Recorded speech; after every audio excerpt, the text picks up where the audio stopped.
Hello, you've reached the Election Protection Hotline.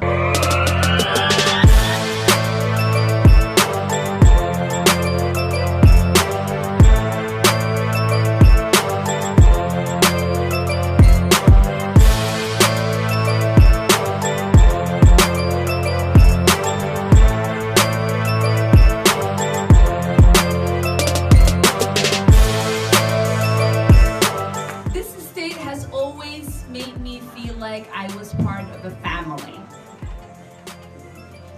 Because here in Minnesota, we don't only welcome immigrants, we send them to Washington.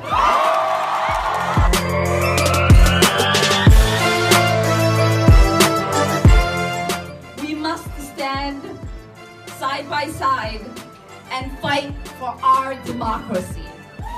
We must fight for our rights and the freedoms we value. In